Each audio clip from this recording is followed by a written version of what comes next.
I find it fascinating that everyone who's not on the right side of the Israeli political spectrum keeps talking about how the top priority for this war should be the release of Israel's hostages. And there are probably about 50 hostages who are alive.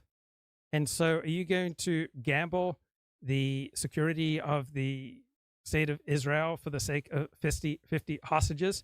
It's just seems obvious to me as a concerned Zionist that your number one priority should be the safety and the security of the United States of Israel, not the safety and security of 50 or 60 individuals.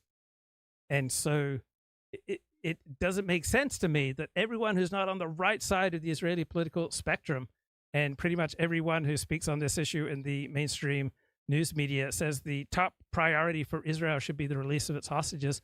I would think that the top priority for Israel would be its overall interests, its overall security, its overall standing vis-a-vis its enemies. We got into this situation because Israel under Bibi Netanyahu released way over 1,000 Hamas terrorists to get back one lousy soldier, Gilad Shalit, a lousy soldier, a terrible, terrible deal. I hope Israel never does anything so stupid again, incredibly self-destructive. All right, hundreds of Israelis then died in the October 7 attack that was masterminded by Sinwar, who was released as part of the Gilad Shalit deal.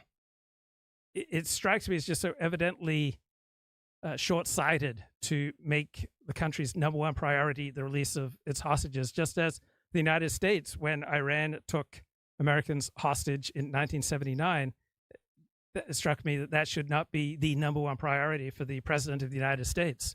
Number one priority should be overall security and thriving of the nation state. Thousands of fighters still in Gaza, able to grow and re-equip and rearm themselves and conduct another attack. He's not going to go along with a deal like that, and that's really the issue. He certainly wants those hostages out. He's committed to getting them out, but they've got to be on realistic terms, and that's not what we have here. The administration keeps hyping the fact that there's a ceasefire coming and the hostage is going to be released, and this happens every few weeks. We're close to a deal, and none of that has ever really been true, because Sinwar has always held the same position, which is a maximalist position: withdraw from Gaza.